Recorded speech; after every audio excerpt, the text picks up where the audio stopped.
round the mountain, singing our very own song. When we're on our way, we shout hooray with a rat-a-tat-tat and a bing-bang-bong. Magic is what we like to do, and if it goes wrong, we cry boo-hoo. But on a good day, we shout hooray with a rat-a-tat-tat and a bing-bang-bong.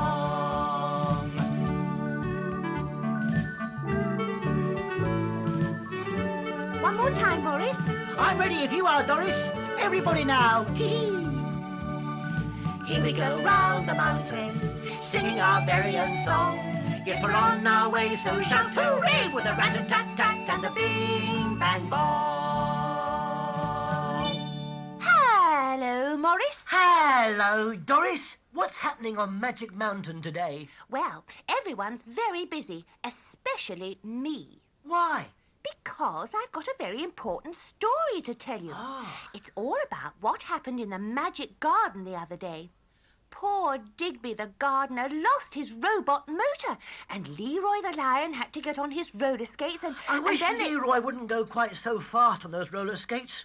He nearly knocked me over the other day. Maurice, please don't interrupt. I must tell you what happened. All right, Doris. Everyone's listening. Just tell us the story.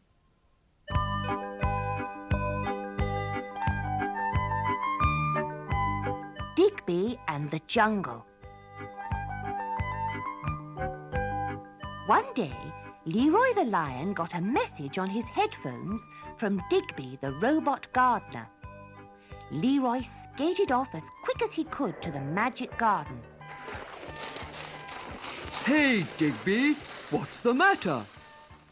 Spot's taken my robot motor, whispered Digby, and he's gone and buried it somewhere in the Magic Garden.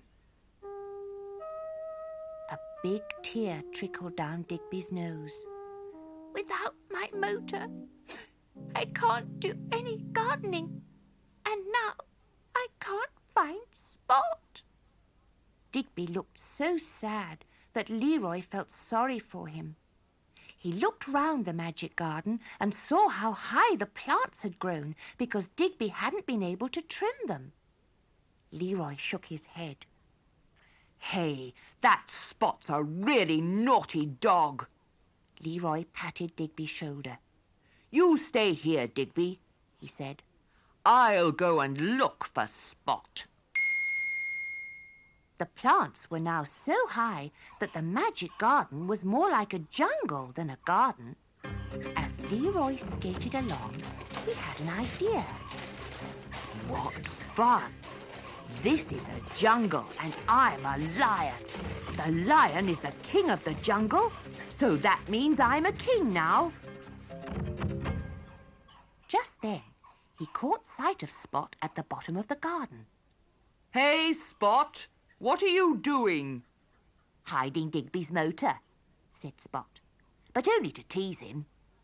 Dig it up at once, Leroy said. I'm the king of the jungle. You must do as I say. You are not a king, said Spot, and this is not a jungle.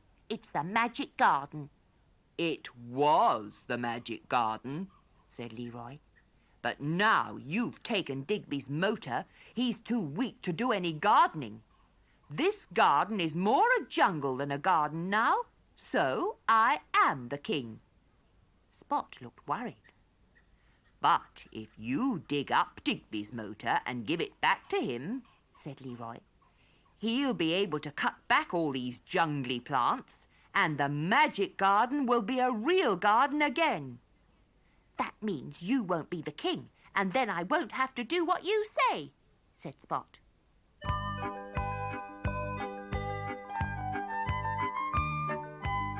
So Spot dug up the motor, and they took it back to Digby.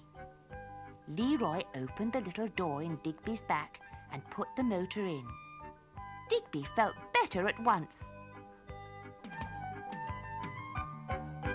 Oh, thank you for getting my motor back, Leroy, he said. Now for some gardening. And he whizzed off round the Magic Garden at top speed. Soon, all the plants in the garden were neat and tidy again. Bye, everybody, cried Leroy. Bye, Leroy, said Spot. Now you're not a king, I can do exactly what I like.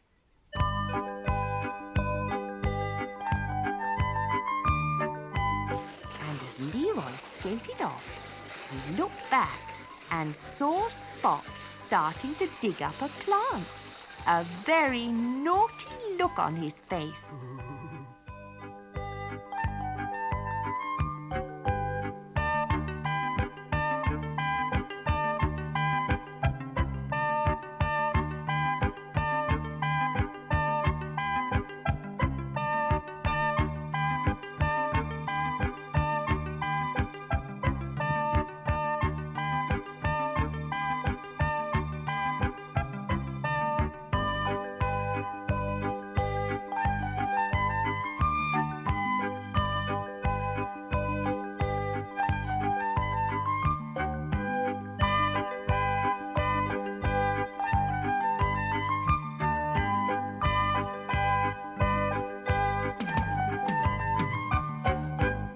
Hello, Doris. Hello, Morris. Oh, it's Stephen. Hello, Stephen. We always love having visitors on Magic Mountain, don't we, Morris? Of course we do, especially if they know any songs.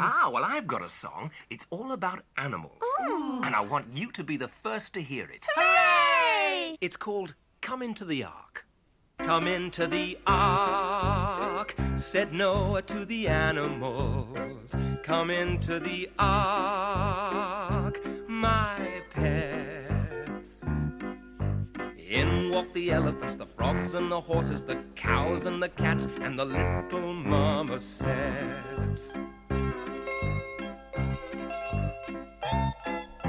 Come, said Noah to the birds and the insects, come into the ark, my loves. In went the larks and the bees and the beetles, the butterflies, the robins, the earwigs and the doves. Come into the ark, said Noah to the fishes, come into the ark with me. No, said the shrimps and the whales and the herrings, there's far more room in the sea. What a lot of animals in the song. I wonder how many there were. Well, Doris, I think I can help you there. 2 elephants, that's 2. 2 frogs, that's 2 and 2, 4. 2 horses. Shall we count the animals later, Morris? We haven't got time now. Why, what's happening? What's happening? Denise has got a story for us. Oh, good. What's it about? So if you just keep quiet for a moment, Denise will tell you.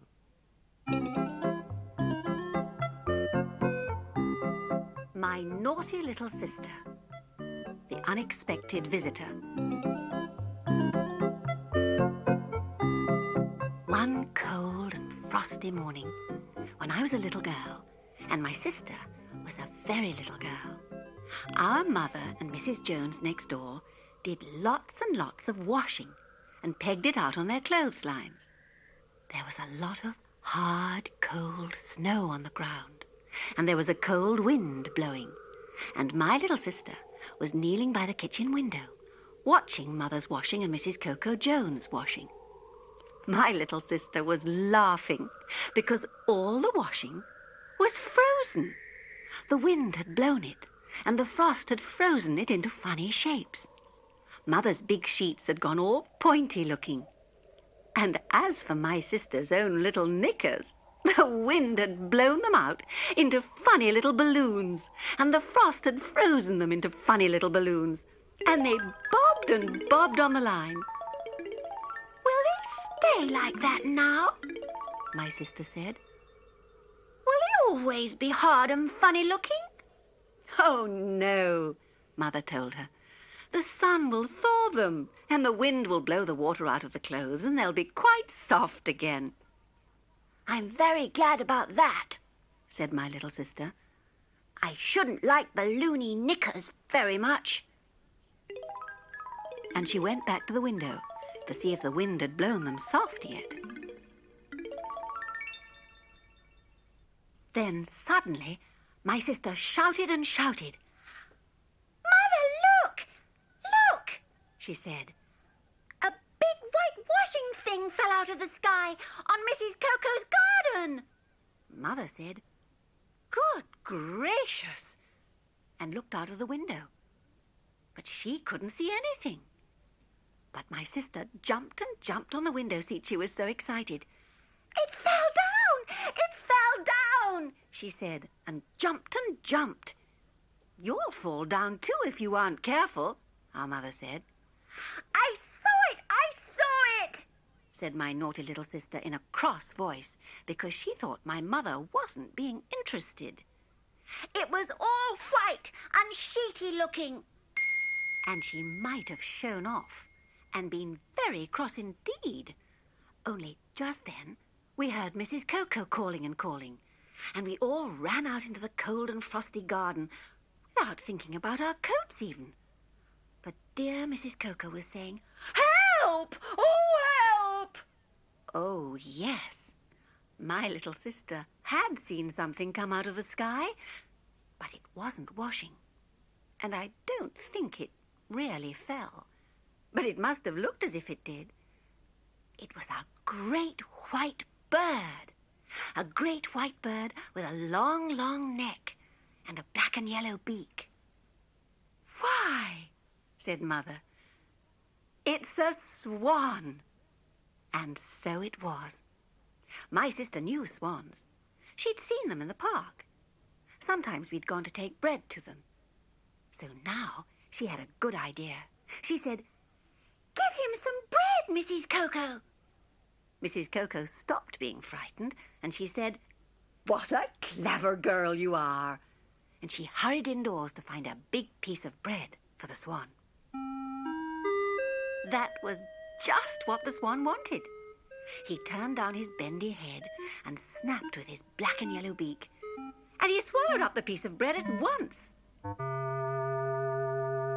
When Mr. Coco came home and saw the swan, he said, "That old fellow comes from the park. He's been out before." He said that a man would have to come and collect it.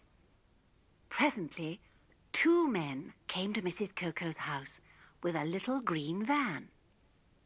They said they knew the swan very well indeed. They said he was a bit of a rover. Then they asked everyone to go indoors so that the swan wouldn't be upset. They said they knew just how to deal with him. We went indoors, but we watched from a bedroom window where the swan couldn't see us. We saw the man and his friend throw some special food to the swan that it seemed to like very much. One of the men kept throwing it and walking backwards, and the swan followed, eating right out of Mrs. Coco's back gate.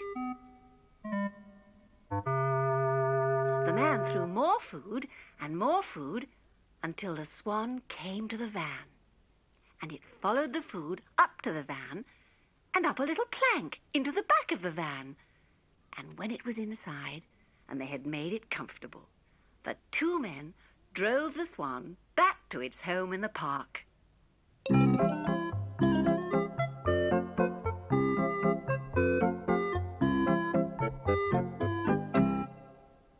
Doris, do you like cats? Why do you want to know, Morris? Because Carol wants to say a poem about them. Oh, well, yes, I love cats. And I love dogs, too. I don't suppose you know any poems about dogs, do you? No, Doris, just cats. Shh, listen. Cats. Cats sleep anywhere. Any table, any chair. Top of piano, window ledge, in the middle, on the edge. Open drawer, empty shoe, anybody's lap will do. Fitted in a cardboard box, in the cupboard with your frocks. Anywhere, they don't care. Cats sleep anywhere.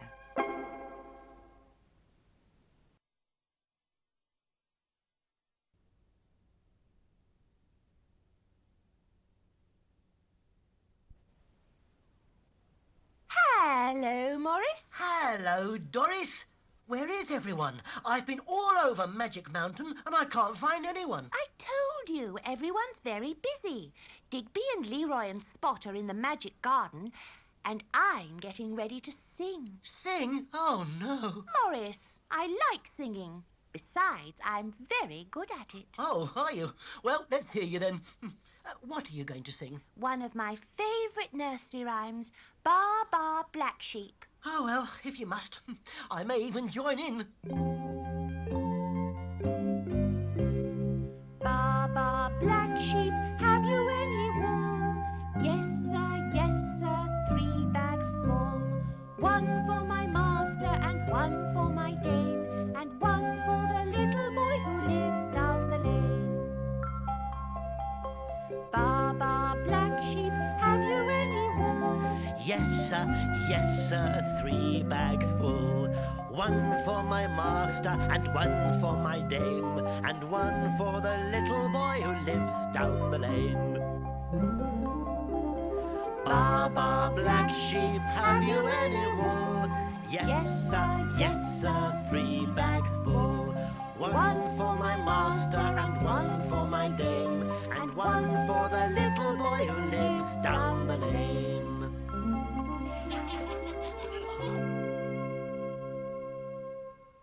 Well sung, Morris. You sing beautifully if you really try. I always try, Doris, but sometimes I sound good, and sometimes... Not so good? Exactly. Hey, what do you mean? I'm only teasing, Morris. I want another story. Now, don't be upset, Morris. Stephen is going to tell us all about Goldilocks.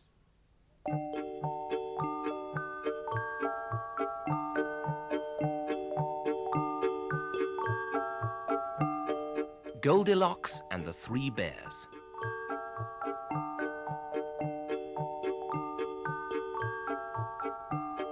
There was once a little girl who had hair as bright and shining and yellow as buttercups. Her name was Goldilocks. She lived with her mother and father in a house near a big, dark wood.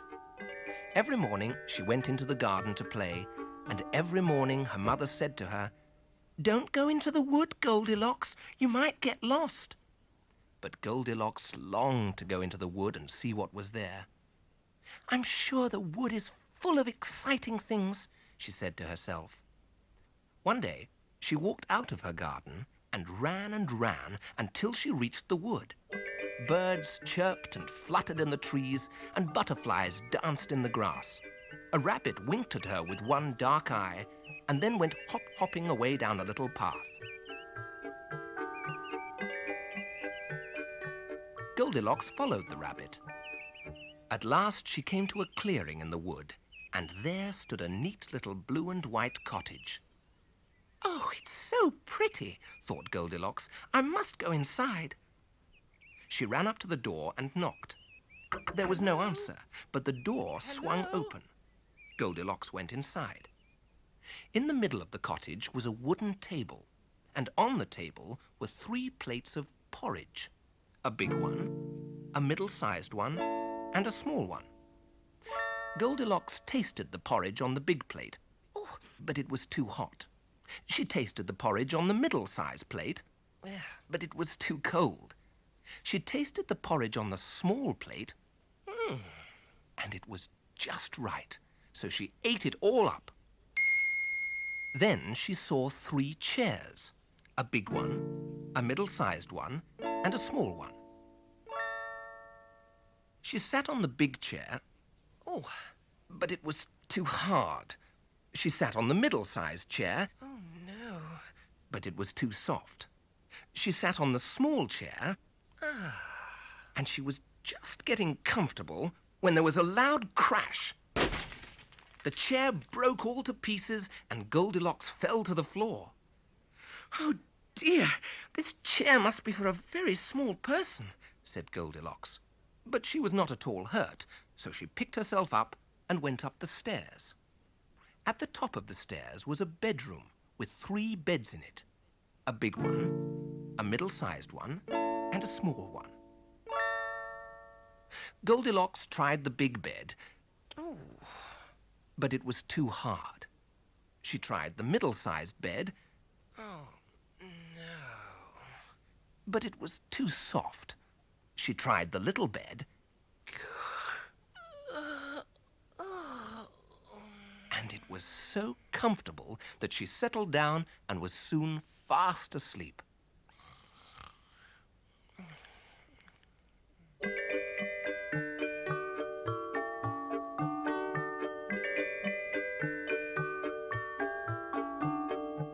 While she was sleeping, the 3 bears who lived in the cottage came home from their walk in the wood. I am hungry for my plate of porridge, Boomed Father Bear. So am I. Cried Mother Bear. So am I. Squeaked Baby Bear. But when they saw the plates on the table, they were astonished. Who's been eating my porridge? Boomed Father Bear. Who's been eating my porridge? Cried Mother Bear. Who's been eating my porridge? Squeaked Baby Bear. And eaten it all up. Then they looked around at their chairs. Who's been sitting on my chair? Boomed Father Bear. Who's been sitting on my chair? Cried Mother Bear. Who's been sitting on my chair? Squeaked Baby Bear. And broken it all to pieces. The 3 bears went upstairs and opened the bedroom door. Who's been sleeping in my bed? Boomed Father Bear. Who's been sleeping in my bed? Cried Mother Bear. Who's been sleeping in my bed? Squeaked Baby Bear. And she's still there. Goldilocks woke up with a start. She was so alarmed to see 3 bears looking at her that she leapt out of bed and ran down the stairs, past the chairs and the plates of porridge, and out of the cottage into the wood. She ran and ran until she got home. Goldilocks, where have you been? Said her mother. I've been calling and calling and calling you. Oh, Mother, said Goldilocks, I went into the wood and saw 3 bears. A big one, a middle-sized one, and a small one. Well, well, well, said her mother. Sit down, Goldilocks, and tell me all about it.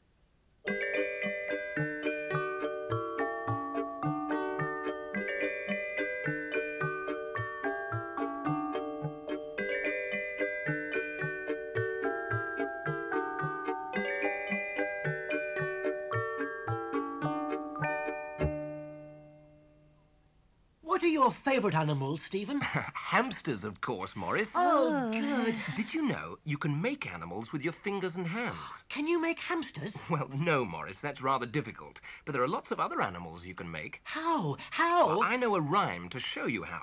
Carol's going to help me say it. Shadow animals. Find a bright light and a clean white wall, and you can make animals, large and small. Oh. Wriggle your fingers and move your hands. Here comes an ostrich up from the sands. Oh, I see. 2 hands together make a butterfly. Close up your fingers, a bird in the sky. Tweet, tweet. Finger and thumb make a bull with horns. Add 1 fist and a snail forms. Or a caterpillar. 2 arms together soon become a swan. Take both hands away, the animals have gone. Oh, that's clever. I'm going to show Leroy. Morris, where are you? Oh, where can that naughty little hamster be? If he's not careful, he's going to miss our next story. Morris? Oh, well, I'm going to sit down and listen. The Skinny Pig.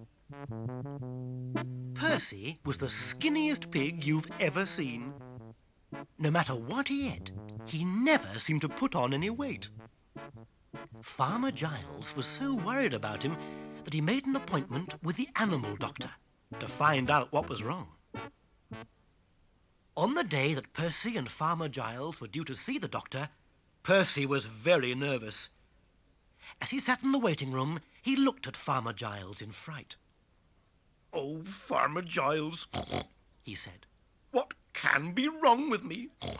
You never see pigs with all their ribs showing." "Oh, don't worry, Percy," said the farmer. "I'm sure the doctor will tell us." The door opened and the doctor called Percy into his surgery. "Now sit down, Percy, and tell me what's wrong." Well, said Percy. I can't seem to put on any weight. And all my friends are lovely and big. "Let me check you over. I'm sure it's quite simple." "Aha!" exclaimed the doctor. "You haven't been eating any apples, have you?" No, I haven't," said Percy shyly. "Well then, plenty of fresh apples, my lad, and you'll be nice and big like your friends." "Yippee!" exclaimed Percy. "I'll tell Farmer Giles. I'm sure he'll be really pleased." "Come and see me again next week," said the doctor, "and I'll give you another check-up. Be sure to eat your apples now." "Oh, yes," said Percy, and he ran out of the surgery laughing with joy.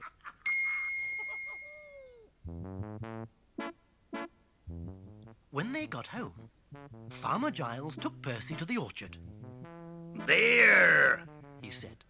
"Look at all those nice rosy red apples." Percy munched away happily.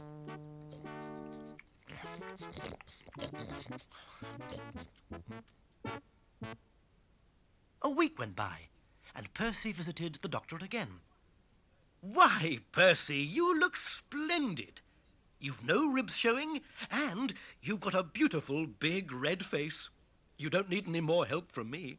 But be sure to keep on eating your apples." "Of course I will," said Percy. "You know, an apple a day really does keep the doctor away," said the doctor. Smiling all over his big red face, Percy skipped merrily home to have his tea. And you'll never guess what he had. Yes, a bag of lovely, juicy red apples.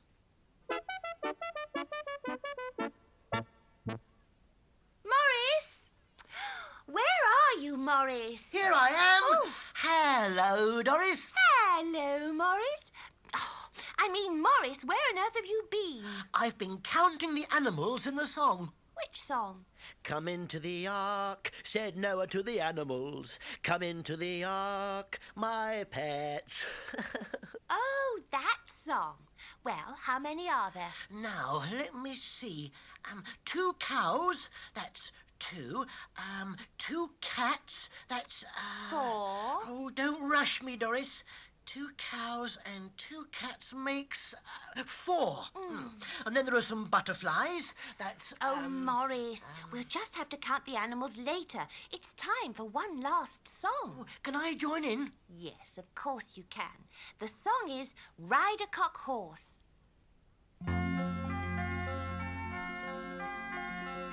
Ride a cock horse to Banbury Cross to see a fine lady upon a white horse with rings on her fingers and bells on her toes.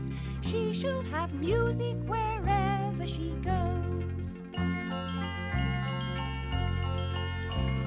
Ride a cock horse to Banbury Cross to see a fine lady upon a white horse with rings on her fingers and bells on her toes. She shall have music wherever she goes. One more time now. Woo! Ride a cock horse to Banbury Cross to see a fine lady upon a white horse with rings on her fingers and bells on her toes. She shall have music wherever she goes.